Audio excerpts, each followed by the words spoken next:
The hosts and guests on Everything's Messy podcast are not licensed healthcare professionals. The discussions in our episodes are not personalized medical advice. Always consult a qualified healthcare provider for medical guidance.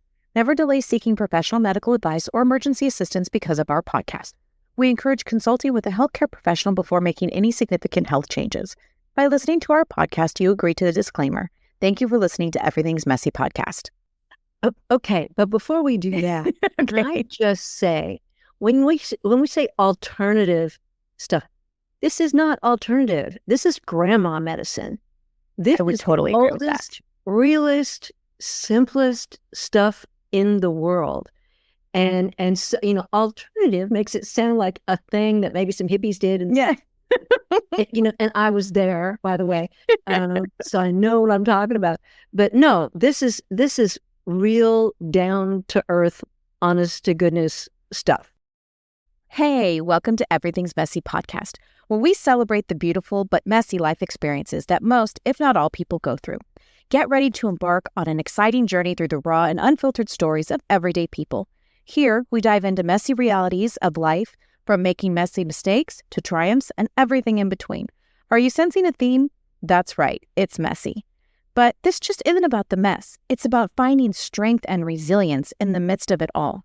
We'll explore how health, fitness, and wellness play a crucial role in navigating life's twists and very messy turns. And we'll challenge conventional systems, because sometimes the most unconventional paths lead to the greatest discoveries. Join us as we embrace the messy, beautiful, and endlessly fascinating stories. Each episode is a testament to the power of our messy journeys and the beauty that emerges from the mess. So grab your favorite beverage, coffee, sparkling water, whatever it may be, and prepare to be inspired. Are you ready? Let's get messy. Hey, messy people. Welcome to Everything's Messy podcast. I am your host, Sarah. I am here today with Lynn Bowman. Oh, my goodness.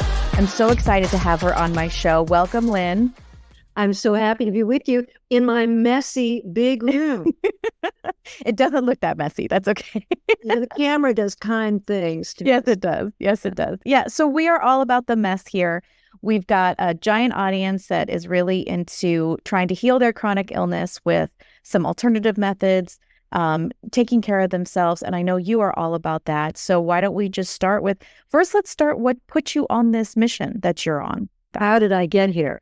I got here like a lot of women do, finding out in my late 20s that I had gestational diabetes with my first child. And this was before the dawn of time. This is in the 70s. So the advice that you got from the medicals, you think it's bad now. I mean, you should have been there in the South in the 70s, all men at your bedside. And love you, man, love you, but you have never had babies. Yeah. And so I am so excited to have medicine at least moving in that direction, where something like 60% of the people graduating from medical school now are of the female persuasion. And I personally think that's a great thing that is going to help us a lot. So I found out that I had gestational diabetes, and I was told then I would probably develop diabetes full blown, type 2. Really? Yes. When I was in my 40s, because that was the way that went. Mm. And I was told to keep my weight down and not eat too many carbs. And that was the advice. That was it.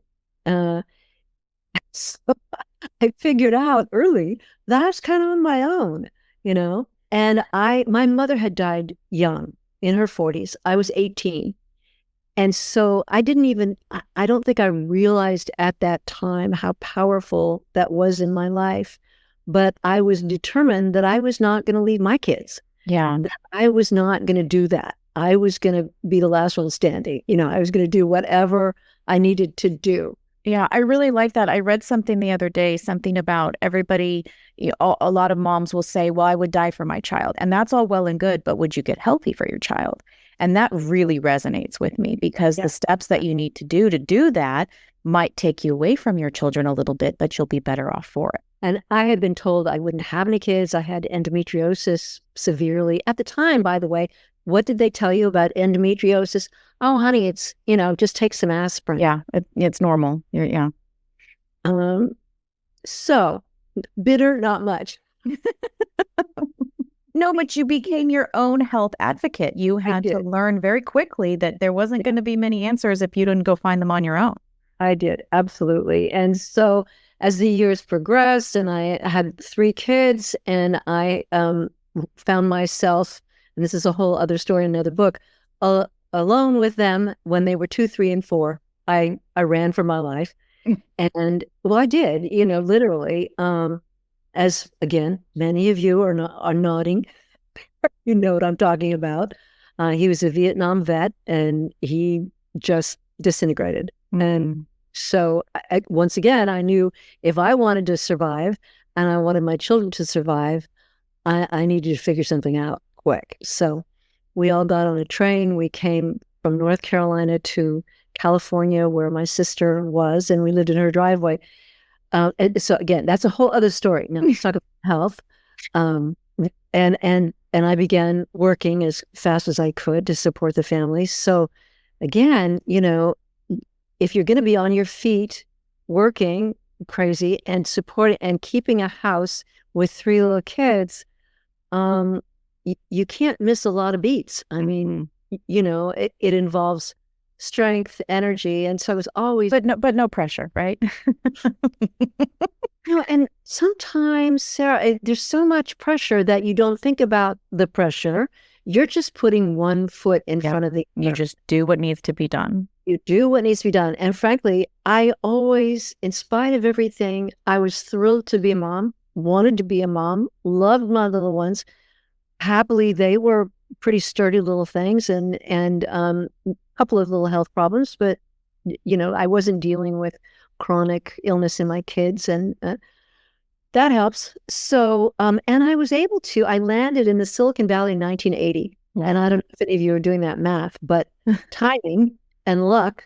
And I had a skill set that I could sell in the Silicon Valley. So I could go out and work for 2 or 3 times the money that I had been making on the East Coast that I thought, I just sort of fell in a way that I could actually support my little family. Wow. But as time went on, my social life was around my table. That was the only thing I could afford. And so my professional friends, all my friends would come over to have dinner with the dogs and the cat and the kids and all the crazy. And the messy. And so many of them would say, "This is really good." Wow. How'd you do this? Well, I'll tell you how I did it. Cheap, really fast, and it had to be healthy because I don't want to be diabetic and I want to figure out. So it was just sort of an evolution. And as time went, and I wrote a couple books with my friend from the 60s, Deidre Hall. I don't know if you know her name, but she's an actress who has been the wise and sexy Dr. Marlena Evans. Okay. Days of Our Lives. Days of Our Lives, that's right. Since 1975 or 76, something like that, when my first one was born. And she and I have cooked up all kinds of schemes and trouble over the years. And one of them was a book. When it became possible to publish yourself, to do self-publishing. And I think PageMaker was what we used. Oh, wow. Okay. Something like that. But we decided to publish a book for her career and for mine, and did. And her fans loved it. And it was called Deidre Hall's Kitchen Close-Up. And it was my recipes and hers mixed in and her comments and things. But the way her life was, she was working at the studio. So I basically wrote the book in 6 weeks from her kitchen table, thinking about it, to having it in our hands on our way to Australia on a tour that was part of what she was doing. So then we did another one. Also, I think it was Deidre Hall's How Does She Do It? That was more of a beauty book, but which also turns out to be, guess what? A health book. Wow. Because that's what you knew. That's how you look okay, right? Yeah. So let's talk a little bit too. We're talking the 80s. So this is when the whole non-fat phase comes out, I'm assuming. which isn't bad in and of itself, except now we know, or maybe we did back then, but it wasn't mainstream, that there are such things as healthy fats and that we do need to incorporate those things into our diet. But I think back, it seemed like that's when pasta really had a big birth, if you will, because everybody said, oh, it's low fat and we can have lots of pasta. And as a type 1 of myself, I realize eating pasta is bad news for me. That's absolutely not okay. And this was way before I believe people were doing zucchini noodles and stuff like that. So we had this huge, I feel like, paradigm shift of, okay, it's low fat, but sugars and everything seemed to be on the rise, which I believe caused more fat. And so then you're dealing with all of that. So how did you get people to follow those food books that you came out with that kind of message going out? It wasn't easy. I could not get arrested talking about sugar-free. Nobody wanted to hear about sugar-free. And it's only in the last 2, 3, maybe 4 years that people have begun to get it about sugar. And really poison. It really is. It's really poison. Yeah. Even if you don't suffer from a chronic illness, I feel like getting off the sugar is vital. You don't now. You probably will. Right. It just has so many different implications. Dentists are screaming now because their affluent adult patients are coming to them with their teeth rotted out from drinking frappuccinos all day. Love that word. I'm going to steal that. Please take it. That's great. That's great. And I like to tell the story of my friend Lisa and I going to a class to learn how to have a cafe. She had a property and she thought she might want to open a cafe. And so we went up to San Francisco to go to this class and sat down, and the guy came out, and the first thing he said was, "You think you're here to learn about coffee. You're not. The business is about sugar and milk." Gosh. Wow. And he just came straight out and said that's what it's going to be. That's right. And look at all of the drinks they make with just copious amounts of sugar. All sugar and cream and milk, and not even good cream or good sugar. Good milk. Right. No. Right. Because of all that, they don't have to use good coffee either. Right. And do you feel the same way about the fake sugar that you do about real sugar? The aspartame and things like that? Talk about fake sugar. Okay. I am fake, totally. No. Does that make me bad? Maybe. But, everyone throws that word around. I want to tell you, if you don't know about, and because I've been testing this and tasting this for a long time, there are a couple out that are absolutely brilliant that you may not know about. I'm starting to see more in the press about them now, more in the kind of mainstream eating press about it. Allulose. If you haven't tried allulose, ALLULOSE, it's not terribly expensive. It looks like sugar. It has no calories. It will not give you indigestion. If you have trouble with sugar alcohols, allulose is your answer. And also monk fruit, but don't get monk fruit with erythritol mixed in it, because a lot of people have an tummy issue with erythritol. Is the allulose synthetic, or does it come from a plant? It is what's called a rare sugar. Okay. It is not a chemical product made out of it's made out of food. Okay. So fake. What is fake? This is fake. This. It's real enough. Trust me on this. Yeah. And it's wonderful to cook with. And what you get when you have a great sugar substitute is the ability to completely quit sugar. And I want that for you, everybody. Mm-hmm. That's what you get. It's wonderful. And I saw a statistic that I can't give you my source for this, but something like 60% of the calories consumed in this country are soda pop. Oh, I believe it. 100%. I believe it. They're in every sports stadium. They're pushed down commercials. It's everywhere. And I think from someone who is a recovering Diet Coke addict, I can tell you how addicting it is. I mean, I was up to 5, maybe 6 Diet Cokes a day before my heart attack. And I had never really, I mean, that's my fault. I should have been more proactive, but I didn't realize just the aspartame effect on heart disease and things like that. And even with type 1 diabetes, how it actually does contribute to raised blood sugars. And I don't think it's talked about enough, honestly. And it's terrible. Think about how much money is behind it. Oh, absolutely. Follow the money. I always say that. And the other thing that I'd like people to think about is look at the bottle. The bottle is a problem. And look at how it's manufactured. Look at the company that's making it. Look at how it's out. So many things that if you could just say, no, I'm not going to participate in that. I'm not going to help with that. I'm not going to have that in my life. Yay. Yeah. Good. Yeah. And that's the thing we can all do. We can just say, no, thank you. No. Yeah. And if you have children, they need to know this. Yeah, no, they are not on it. We talk about it all the time. In fact, my daughter and I love Topo Chico. That's one of our go-tos for just something sparkly, and it has some, we add lime or lemon or whatever, but there's definitely alternatives that people can be doing. But I think it comes down to, you were saying earlier, your recipes are easy, cheap, convenient. I think it comes down to parents, they're busy, they have lots to do, and so it's easy just to grab some soda instead of making. I get it. Yeah. I know, but you have to decide what matters to you in your family. And I also like to talk with moms and dads about the fact that if you're not sitting at the table with your precious little ones, you are not teaching them the most important things they need to know. You learn that. I agree with that. In your kitchen, in your with your parents, with their friends, at home. You learn how to have a conversation.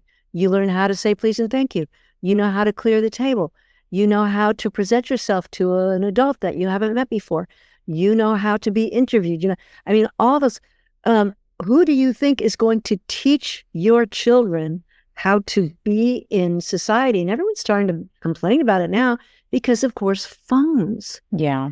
And I'm assuming also that you will have the good sense to not have any phones at the table or any electronic devices at the table.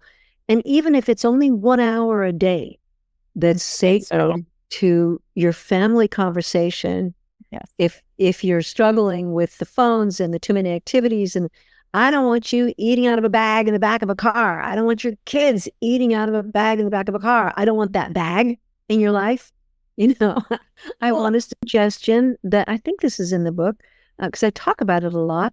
Always have a nice pot of Italian parsley, so beautiful with the leaves are flat and gorgeous, sitting on your sink, and some scissors handy so that you can clip that dark green onto anything, soup, sandwich. Oh yeah, that's a good idea. Cooking. It's another way to get really good dark greens into your food. That's one of the big challenges I think families have. We all talk about greens, vegetables, but in the book I talk about how to put those greens into or onto everything you're eating. Right. So let's get into the book. So it's called Brownies for Breakfast, which I love. And what inspired you to, other than what we're talking about, did you just sit down and it just came out, or was it a long process? It was actually stealing some stuff from a couple of the previous books, the things that people really liked and responded to, and then adding, because of course I'm a habitual recipe gatherer and tester and doer, and I was cooking all the time. So I always had more, and everything I did had to be inexpensive and attractive. I like beautiful food and yummy and healthy. So how hard is that? The hardest part is doing all the little macros and things, how many grams. But I learned so much there in the process of doing this book, because I learned, for example, that all those macros that you see on labels, it's BS. Mm-hmm. It's a guess. You don't know exactly how many proteins are in this or how many grams of sodium are in that. And you know what? You don't need to. When you read a label, all I care about, I want you to read ingredients. Mm-hmm. The less, the better. The more raw you can have, the better. Yeah. And, this is not original to me. If you can't spell it, can't pronounce it, you probably don't want to eat it. That's very true. That's very true. What's one of your favorite recipes in the book? What's your go-to? I want to give you one right now because it's a fabulous drink. And it's sparkling water, mineral water, fine, any sparkling water with a splash of cranberry juice with no added sugar. So make sure when you buy your cranberry juice, it's just cranberry juice. Splash it in there and put some lemon or lime squeeze, put a thing. It is, I promise you, it is better than any soft drink you're going to drink. Sure. And it's wonderful. And you can drink as much as you want. It's pink, which I happen to love. And I love pink. Yes, I love pink. All right. And it looks festive. And I've never served it to a little bitty kid or an adult or a who didn't just love it and go, oh, this is wonderful. What's this? Water. Yeah. Which we never get enough of. Yeah. We need to always be thinking about hydrate. Another thing I learned recently, didn't realize this, that a lot of what people are calling dementia in seniors is just dehydration. Really? Just dehydration? Yes. Once they're completely hydrated, they come back. Now, I'm not talking about someone who is actually diagnosed with Alzheimer's, but many of us now, and I won't mention anything in politics, okay? Hard as that is for me right now. But when we have seniors in our lives, we're concerned about their memory and, how they're doing. Had a couple of friends who went through this recently with their mom, and they thought she was a goner. They thought she was going off into dementia land, and that was it. Well, no, she was dehydrated, and apparently this is a common problem. So God, seems like an easy fix. Easy fix. But so much of this is an easy fix. So you wanted favorite recipes. That's one. I mean, there's recipes in here for all the familiar, for deviled eggs and macaroni and cheese. But of course, I make it with cauliflower mash. And now I'm seeing other people do that. But, I think I was among the first to do that. The trendsetter that you are. And so good. And oh my gosh, there's just all kinds of. I like my little parsley hack. And there's a recipe, two different recipes for coleslaw, which is kind of common and ordinary. But if you know how to make it, and you can make it fast, you can have coleslaw every day, and you can do little tweaks on it, it goes. I like broccoli slaw, but I can get into coleslaw. It's so easy and so good, and there's so many things that aren't necessarily in the book, but have come out of the book. And if you go on my website and sign up, I have a little list there, lynnbowman.com. I send out, not every week, not even every month, but when I've got an idea that I think is great, I send it out to my list. One of the things recently, I talk about fermented foods, Sarah, because everybody needs to be eating fermented food in some form every day. And that's your sauerkraut, kimchi, things like that. You will not have stomach problems. Yogurt, whole yogurt. There are lots of different ways to get it. And I'm fairly new to kimchi, but I'm a fan.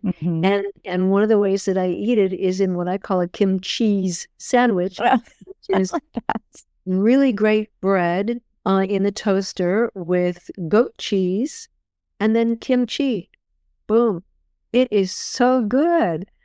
And so it's these super easy things that when you're looking to have a meal, you go, okay, how can I get some greens in?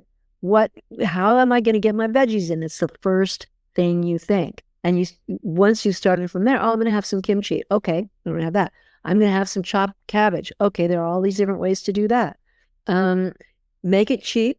It doesn't have to be, maizuna. Do you eat maizuna greens? I don't think I've heard of that. Oh, look for those. Okay. Peppery, delicious, beautiful shape. That's a kind of a new one for me too. I hope we can grow them. I'd like to. So would you say, and this is probably fairly obvious, but I would say the trends of how people have eaten probably in the last 20 years has turned into what I think is this chronic illness pandemic or epidemic, whatever you want to say. More like 50 years, but yeah. Okay. it just seems to me that we talked about it's an easy fix. How do we get out into the mainstream for people to want to do this? Because I feel like for a lot of people, the want is not there. The desire to do that is not there. Right. And what do you do? Yeah. Well, I try and get people to think about what you're doing when you lose your health, what it really means. And again, and I'm 78. And so this Which you do not look anything close to 78. Well, thank you. But you look at life a little differently. And I, by the way, I'm doing strength training now. I've been working out for a long time, but very big fan of that. Now I can deadlift 60 pounds 5 times. That's great. Well, but I feel like I don't want to burden my family, my children, my husband, anyone with my poor choices, which is what it is. If you ask me, if you're not taking care of yourself, you're making some very poor choices, and other people will pay. You'll pay, yeah, but the ones who have to look out for your sorry rear end are the ones who really have to pay. Yeah. And there's enough that happens to us without inviting it. We all know this. You can have, heart disease. You can have a lot of things just come at you, cancer, as we know. But it's mostly very much within your control. And people tend not to, and in the United States especially, people don't realize that it is their wealth as well as their health. 85% of the bankruptcies in this country are because of illness. That's terrible. Because it doesn't take much to wipe you out. If you have to have a serious operation, if you have to have ongoing care, all that money that you saved for the great vacations or for your retirement or whatever can be gone in a hurry. Yeah. And so why would you do that? Yeah. For some ice cream? Yeah. What do you, a big message of mine is trying to help women give themselves permission to go ahead and take care of themselves. I know for me, that was one of my big hiccups. I had such big mom guilt, and I would give myself to my children all day long. And by the end of the day, I had nothing left to give for myself. So it was brush my teeth, crawl into bed. And that was the best I could do. So what are you teaching your children when you do that? Yeah. That's not important. You don't matter. Yeah. And you're teaching them that when they get to a certain age, they don't matter. Yeah. What the heck is that? Yeah.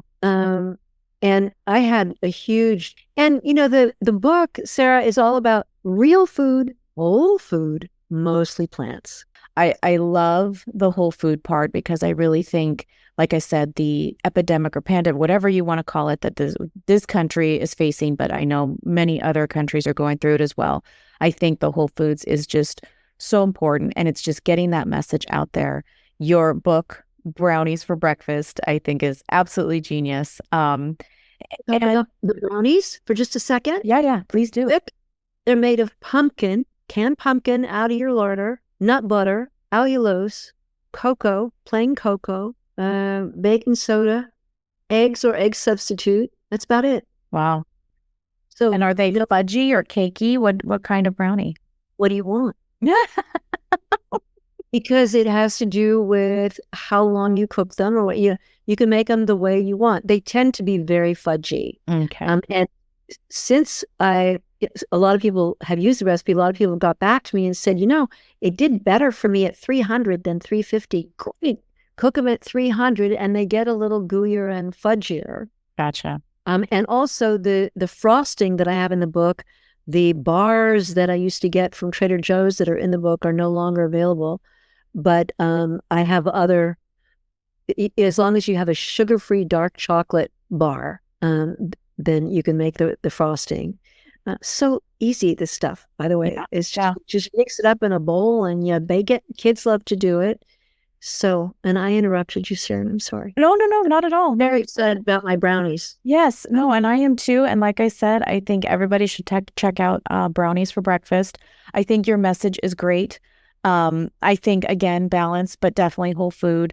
I think everybody or, most everybody, when they think of their grandmothers, they have a warm feeling, and the cooking and, it being, not out of convenience and not taken from, a store shelf, or at least an ingredient maybe, but not the box or something like that. And we remember eating that. I remember my grandmother making homemade pudding, and she would bring it out and we would pour the ice cold milk over the pudding. And, I don't think people ever even know to do that anymore. Like, it's just not a thing. I have recipes in here for pudding. Do you really?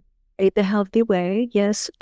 One of my favorites is lemon curd, which is a very English thing, but it's absolutely delicious, and it's just made with lemon juice and something, bad name, but it's glucomannan, is konjac fruit, and it's a thickener. It works like cornstarch, but it's not corn and not starch. It's a wonderful addition to your microbiome. And then and allulose, and that's pretty much what it is. There's some, trust me, really simple things that you can do. What I want you to do is cook from what you have. Mm-hmm. I want people opening up the fridge and going, well, what does it get, Right. I don't want you running down to the store and getting 17 ingredients so you can stir fry some kind of a thing. I mean, if you're into that, great. But most of us can't. No, I definitely couldn't. So those are the things that I want you to make. I don't want you struggling in the kitchen. Oh, I love this. A little favorite restaurant that I stop at on my way to Reno had this on the wall. 3-word diet. Eat real food. That is so true. That is so true. Isn't it? Yes, very much. So I think we all need to eat more of it for sure, or at least continue to replace the convenient, quick food with real food. Can't believe how good food is. Simple food when you just use good ingredients. Yeah. Learn real spices and things like that for sure. I mean, hardly any, you're not going to believe how simple this is. And in fact, you won't believe it until you make it, is the point. And then you'll go, wow, that's all that was? Yeah, that's all that was. Well, now I'm excited. I definitely want to try that. And I'm definitely going to have the kids to try it. They will for sure. Well, this has been absolutely wonderful. Where can everybody go find your information? LynnBowman.com, LynnBowman.com. I'm on Instagram and Facebook and stuff. I'm not great anymore. I kind of hate Instagram and Facebook right now. I try and make myself available there, but the easiest way, and there's a way you can contact me directly. You can send me a note from my website page, LynnBowman.com. Okay, that's and great. I respond. I'm happy to hear from people, and I want you to succeed with your eating program. Yeah, whatever it is, definitely. And again, balance for sure. And I've learned a ton. I love your vocabulary where I like to make up words too. So I think yours have been fun. And definitely I will be getting the Brownies for Breakfast book, and I'll be checking that out. So thank you so much for coming on Everything's Messy, and we'll talk to you soon. Thank you. We didn't make a mess though. We were supposed to. It's been a little messy. I promise. Okay. Messy enough. All right. Thank you. Thank you so much for listening to Everything's Messy podcast. If you don't mind, if you'd head on over to wherever you listen to the podcast, like, subscribe, maybe leave me a review. I would really appreciate it. Also, make sure to check out my new website, www.everythingsmessy.com. Social media is where you can find me. Instagram at Everything's Messy Podcast. Same with Facebook. I'm on X at Everything's Mess. And if you'd like to reach out to me for email, I'm everythingsmessy@gmail.com. Once again, thank you so much for listening, and keep it messy.